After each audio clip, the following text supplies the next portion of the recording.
Do you want to know what the difference is between you and that homeless person that you pass on your way to work every single day? Nothing. I've been interviewing homeless people for the past year, and here are 5 of the most important things I've learned in this journey.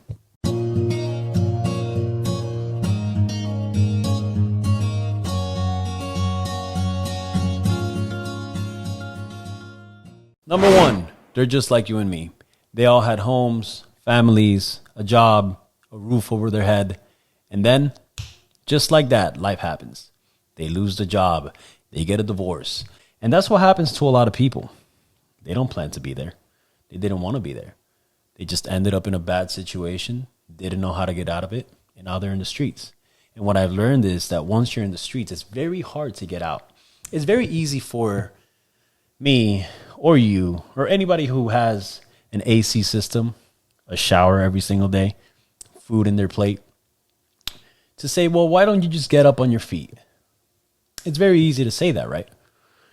Now, when you're in the streets and you start to smell, because in Miami it gets very hot, you don't have a shower, you don't have a change of clothes, people look at you a certain way that makes you feel pretty bad about yourself. Then you start to think, maybe this isn't as easy as I thought. They didn't plan to be homeless. I don't plan to be homeless. I don't plan on ever getting to the point where I feel like I'm going to lose my home, but I should, because you and I, most people in the United States are living paycheck to paycheck. We don't have a safety net. So what I've learned from these people is you need to be prepared at any point to be out in the streets or to prevent yourself from being out in the streets. Number 2, not all of them want help. Isn't that crazy? There are people out there who are comfortable being in the streets. There are some that are not. There are some that really want to get ahead in life, move forward. But there are plenty of people that I've met. They don't want to deal with the responsibilities of paying bills. They don't want to deal with the responsibilities of owning a home, a car, any of these things. They are comfortable enough in the streets because people do take food to them. People hand out waters, plates of food. I've seen people give out clothes. They get to shower in the shelters or any programs that are out there. So they're comfortable enough where they can stay in the streets. Not all of them want help. There are some that do, a lot that do. There are a lot of people that are looking for jobs. There are a lot of people who are looking for opportunities to get ahead in life. But you'd be surprised at the amount of people who just want to stay in the streets. Number 3, are those who are supposed to be helping actually helping? You have no idea the amount of times that I've heard from people that the shelters don't help you. They don't want to help you. They're there for money. I haven't dug into this. I haven't spoken to anybody from a shelter yet. And I'm sure that if I did, they would deny it. But when I'm speaking to the people that have actually gone into the shelter system and have been kicked out, and I'm talking about old people. I'm talking about a woman in her 70s that I spoke to, and she told me that she got kicked out of a homeless shelter because she got into an argument with somebody else. Now, how do you put a 70-year-old woman out in the streets? So what are these programs doing? I need to do my research. And if anybody in the comments knows anything about the shelter system, please go ahead and correct me.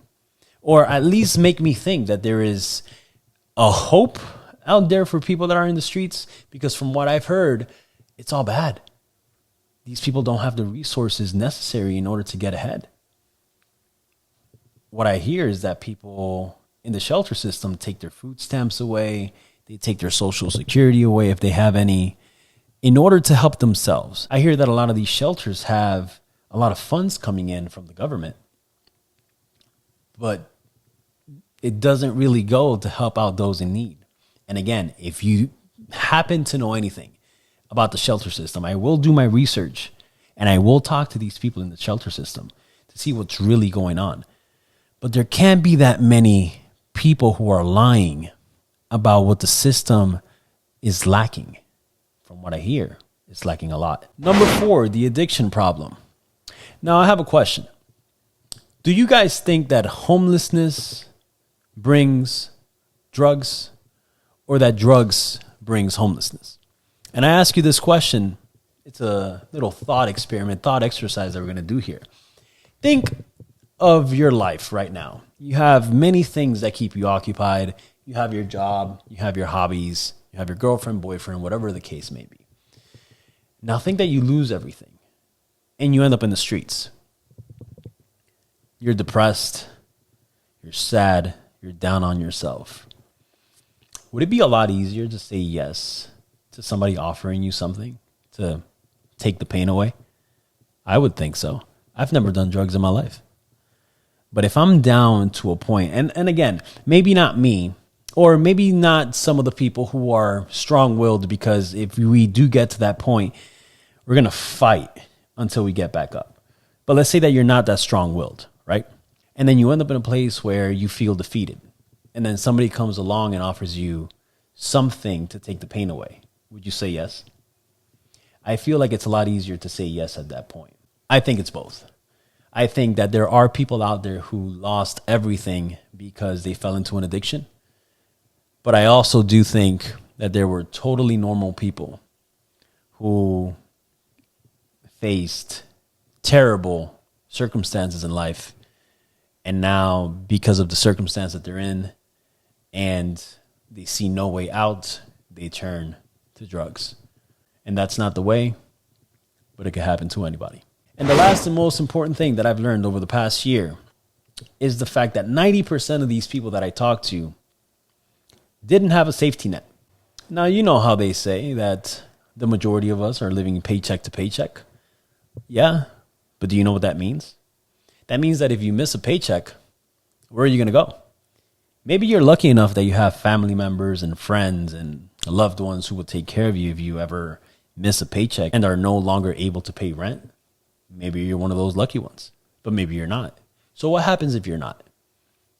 If you're not lucky enough to have somebody to take care of you, if you end up with nothing, where do you end up? My best guess is you end up in the streets.